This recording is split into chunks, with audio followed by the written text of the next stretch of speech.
I'd say Vlad. I'm going Vlad here. I look at a couple of these guys, and I'll kind of talk about it more as we go. But in this, all it is just you're country strong. You can hit the ball a mile. There's been times in the past, too, where people had the same argument for guys that shouldn't be in there, but they're guys that you know.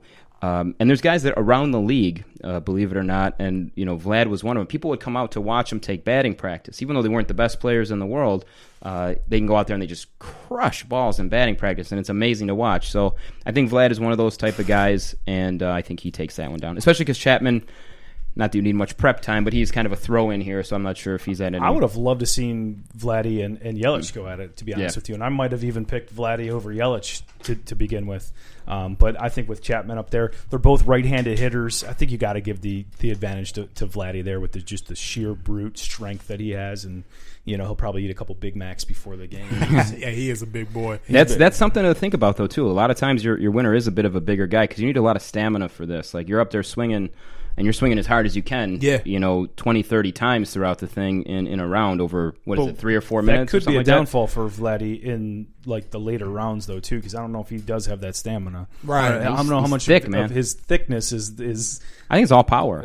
He's got like a camel's hump, but on his stomach. I think it's all just energy as in there. A big guy myself, I'd run out of energy after the first round, too. Yeah, facts. That's true. That's a big fact. I'm rolling with Vlad, too. One thing that I noticed with these home run derbies is it doesn't matter how many home runs you hit in the regular season. That doesn't necessarily make you like the favorites to win it. You know what I'm saying? Mm-hmm. Like last year, Aaron Judge, like everybody kind of picked him to win, and obviously he put on a fucking amazing show. But I've seen like home run derbies in the past where like Miguel Tejada, like he wasn't leading them, like nowhere close near to like the home run leader that season, and then comes out and put on an amazing performance. Or Bobby Abreu. Which is Abreu was amazing that year. You know what I'm saying? So Josh Hamilton had a year too. Hamilton had a year too. He had like 26 in one round or something. But he didn't win, and then lost. And then lost. Yeah. So I'm gonna roll with Vlad. I think young kid. I think you want to put on a show for the fans there, and obviously his father is my favorite player of all time. So yeah. I think we talked about that last time. That's one of my guys too. Before Lindor came along, that was my guy. So yeah, he's the reason why I literally started like even paying attention to baseball. Was Vladimir Guerrero Senior? That's cool, man. Yeah. An Angels guy too. So yeah, that's where I started liking Angels. Like I seen him. Like I played, what video game was it? MVP baseball, 2004. Awesome. The one where you could see the different color ball from the pitcher. Yeah. 2004. That's the one with Manny Ramirez on the cover. I remember I did a fantasy draft, and it was between him and Pujols. And my cousin told me to pick Guerrero because he's some reason. Then since then, like, there you go. That's been my team. That's been my guy. So yeah, we are running with Vladdy Jr. Yeah, I think so. All right. Next on here, we got Alex Bergman. Am I saying that right? Bregman. Okay. And is that Jock? Jock. Yeah. Jock Peterson. Yeah. All right. What are we thinking?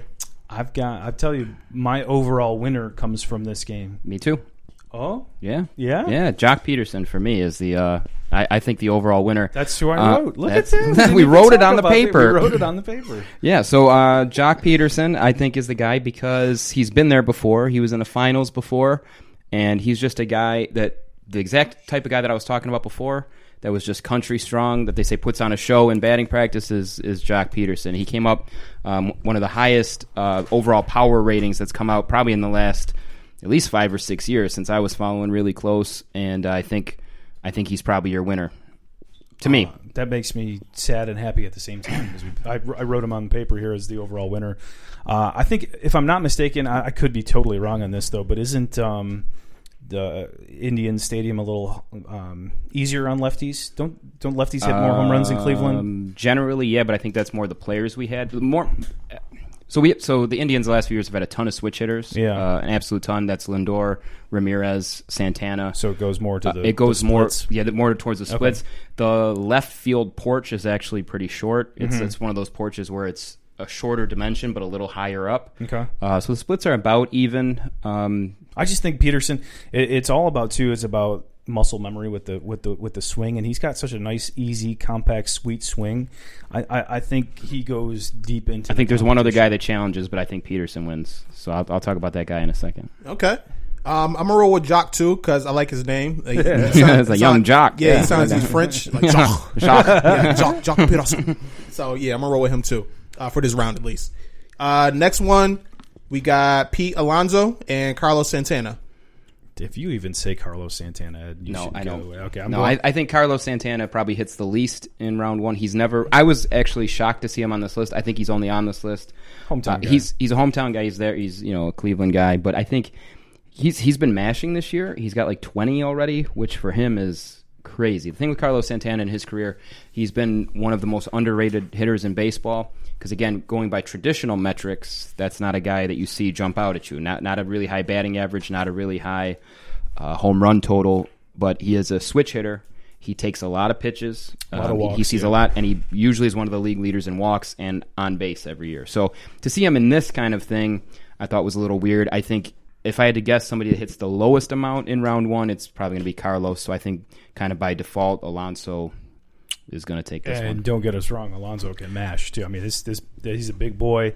He's a rookie. He's been kind of setting the league on fire with what he's been doing. I think he takes Carlos pretty easily there. Yep.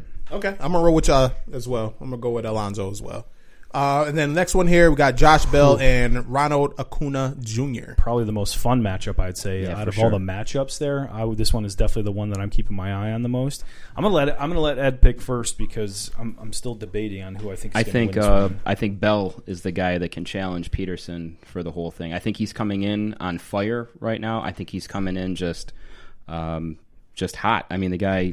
I think he hit another 2 the other night, if I'm not mistaken, a day or 2 ago. I think he is ready to go. He's young, and he can. Have you ever seen his swing? Just mash, yeah. He reminds cool. me. It almost looks like it's weird because it's a lot of effort. It looks like in his swing, but not a lot of effort. He looks like he's swinging hard. Like, it looks like, yeah. And it almost reminds me of Happy. You ever see Happy Gilmore? Yes. when he's running up to the golf ball and just kind of crushing it, he's kind of got like this like. I can't describe it, but he's got a hard swing. It's tough for me. It's tough for me to pick Bell over Acuna though, because Acuna is one of the most exciting players in baseball. He's this young stud, probably the only one that's like close to Mike Trout level at this point. For a career, probably. I'm gonna go just because we agreed on Peterson, and I don't want Bell to challenge. I'm gonna go Acuna. I'm gonna say he beats Bell. Okay. Yeah, I'm gonna roll with Acuna as well. Honestly, because he's black. He's a brother. That's one way to do it, man. Yeah, I'm gonna roll with him. Who, Acuna? Yeah. So Josh Bell is. Acuna is some Dominican. kind of, He's from. He's Dominican. an Islander. Oh, listen. I know that he's from the island of Dominica or Dominican Republic. All right. But he's a black guy. Okay. You know what I'm saying? Like he's not an American. So like is me. Josh Bell, though. He is. Right? Oh, okay. I did not know that. Yeah, Josh Bell's just black. Yeah. Oh shit. Yeah. I might have to rethink. Hold on. Yeah. Give it a minute. Yeah. Well, no, I'm gonna stick with Acuna. I don't like Josh Bell's name. It's too plain. Yeah, just a little bit too cool. plain. Coolest name contest. I like that. All right. You're like people who pick the NCAA bracket based on mascots. Yep. All right, and then we already know your pick, Joe, and also Ed as well. But Vladimir Guerrero Jr. and then Jock Peterson. Peterson pretty much in this one. I like Peterson. I think Peterson coming out of there for sure. Okay. I'm gonna roll with Vladdy on that one too. Good. Yeah, Okay. yeah, Cool. yeah. I'm gonna roll with Vladdy on that one. And then who we got the next up? Oh yeah, you guys picked we all picked Pete Alonso, right? Mm-hmm. And then Josh Bell for you guys, and I picked Acuna. Well, no, you picked Acuna as well. I picked Acuna, yeah. Okay, so who you got winning that one? I think between, for me, Josh Bell and Pete Alonso, Yeah. I think Josh Bell because he's black. Right. So There it is. My man. So I'm coming around to that theory. I hadn't thought about it before, but after you said it, I was like, all right, yeah, I'm kind of digging that for some reason. Yeah. Well, in that case, I'll go with Acuna because he's semi-black. Stay on it, baby. Let's roll with it. No, I like Acuna coming out of there. I think he puts on a show. I think he's got the stamina. He's got the body type. I think he can overtake Alonso. I think Alonso gets tired. That's my pick. Peterson, Acuna, final. All right, cool. Yeah, I'm gonna roll with Acuna as well because he's black and he's also an Islander. All right. Yeah. And he's got that little tilde above the end too. Exactly. His so name you kind of looks have to, it's great. not like Acuna. You have to do that. You gotta You You gotta get that in there. All right, and then championship round. We got Jock Peterson and then Acuna for us. Yep, Jock was my guy. I'm going with the Frenchman as well. Jacques is going to take this one. All the way. Okay. I got Vladdy and Acuna, and I'm going with Vlad. My man Vlad. Look at you go, the 8 seed. I don't know. You trying to make the most money you can off of this? Yeah, Taking the why 8 not? seed, Yeah, going underdog. to the long shot. I like underdogs. You also picked UMBC to beat Virginia 2 years ago in the. I did not, but I did have Texas Tech get into the finals. Oh yeah, Ed was telling me about that. Yeah, Yeah, and I almost was right. I was almost there. And, who'd you have on the other side? fuck, who did I have? My bracket was shit. I think I had North Carolina. Okay. I think I had North Carolina, Who did I put over there? or maybe I think remember. North Carolina. Who was the 1 seed in the? Not Virginia, but who was the other one? The 1 seeds was Virginia, Duke, Gonzaga, and Yeah, it's the 1 seed over there. Kentucky. I can't think. No, Kentucky was a 2. North Carolina, maybe. It's probably North Carolina. I had Texas Tech in the Final Four, but that was about as cool as my bracket sucks every fucking year. I do a shit. The best bracket I've ever done was the year Syracuse won it all with Melo. Yeah, and I think I had 3 out of the 4 Final Four teams, but I had Kansas beating Cuse in the final, and it was Cuse beating Kansas, so I didn't even win that. So almost. Yeah, it hurts when you have it like right there.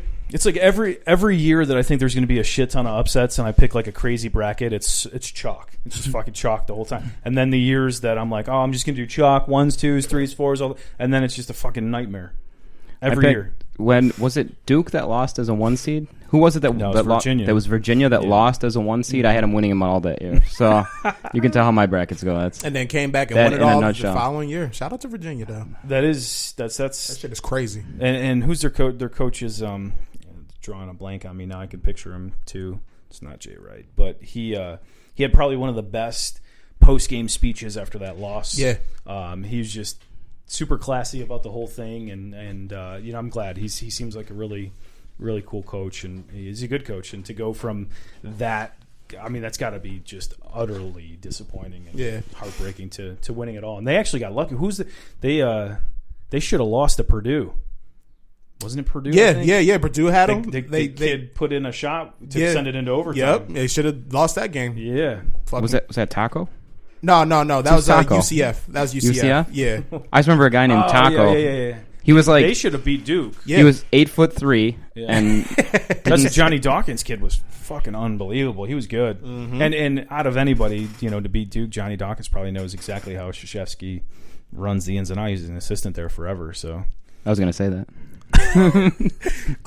Real quick with the home run derby, what would you say y'all most memorable performance y'all ever seen in the derby? Ooh, I think Prince Fielder was a pretty cool one. I'm pretty sure he won back in like 2009, 2010, somewhere in that region. And if you don't know who Prince Fielder is, he's like 6'3", what looked like 320 out there. At He's least 3 bills. Big boy. Oh, yeah. And just watching him. His dad? Yeah, his dad. Was enormous. Big Cease. Yeah, Big Cease. And they hated each other, too. I think they still hate each other. Really?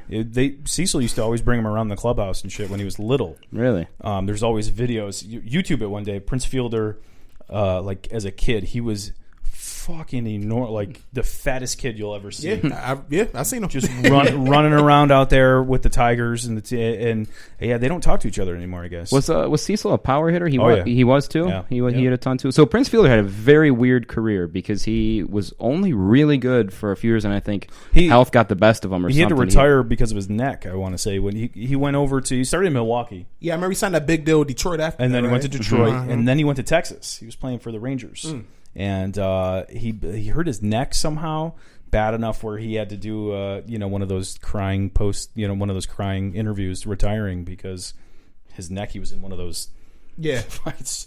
It looked like a cone that a dog wears when he can't lick himself. But he ended up retiring early. That's what that was for. People don't know that, so he couldn't lick himself. It was that's actually. That's so when they threw him treats, it landed in the cone. He used to when foul balls would be over by the first baseline, like the crowd. He used to steal popcorn and shit. There's a bunch of videos. Just him taking a nacho out of it. It was awesome. So what did he do? I don't remember Prince. He won in the Derby. Yeah, he won one back in like 2009, 2010, and that was just memorable.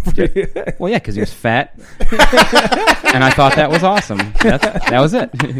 You're fat and you won. You're good. That's my hero. And he's black too, right? And he's black. Yes, sir.